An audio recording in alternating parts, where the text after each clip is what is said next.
My name is Josh Mitchell. I'm an Associate Professor of Medicine at the Washington University in St. Louis. Today my talk is on biomarkers and how we can use them to better diagnose and prevent cardiotoxicity. Besides biomarkers, one of our major tools for diagnosing cardiotoxicity is imaging, especially echocardiogram. And echoes are great tests, but they do have some limitations. The difference in ejection fraction from one test to another with no change in heart function can be as much as a 10% change in ejection fraction. Also, ejection fraction itself can be a really late finding of cardiotoxicity.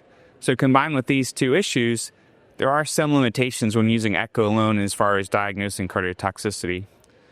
One tool that we have at our disposal are cardiac biomarkers, including troponin and natriuretic peptides. These can be early signs and early warning system to future toxicity. Troponin itself can show us myocardial necrosis or myocardial injury, where natriuretic peptides such as BNP or NT-proBNP can show us increased cardiac stress, including worsening dysfunction, heart dysfunction, or increased volume overload. Additionally, not all toxicity is a drop in ejection fraction. Some patients, in fact, will have diastolic dysfunction. Other patients will be at risk for things like immunotherapy-associated myocarditis. Ejection fraction alone can be limited in diagnosing these tools. Biomarkers, for instance, were shown in the PROTECT trial to show evidence of diastolic heart failure, where ejection fraction alone would not have picked up this as a marker. Cardiac biomarkers have the potential to show us early signs of disease in the heart.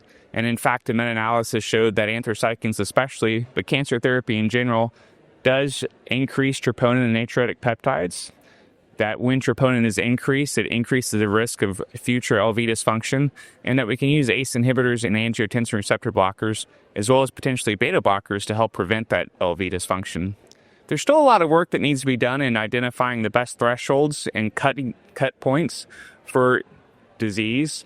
Each assay for troponin, for instance, has a different cut point and a different 99% risk or a 99% threshold.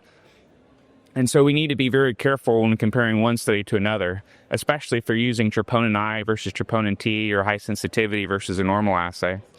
But with these limitations aside, we do have definite evidence that troponin shows us myocardial injury, and this can be an early warning for future LV dysfunction. There's also increased interest in using troponin screening to potentially diagnose myocarditis earlier in the disease process. There's still a lot of work that needs to be done before we can roll this out on wide scale, but there is some intriguing data from Stanford that shows that troponin screening can potentially pick up myocarditis earlier in the process, and this can help prevent high-grade disease. Troponin and natriuretic peptides can also be used for prognosis, and so higher levels show us patients that are at higher risk over time and may need closer monitoring.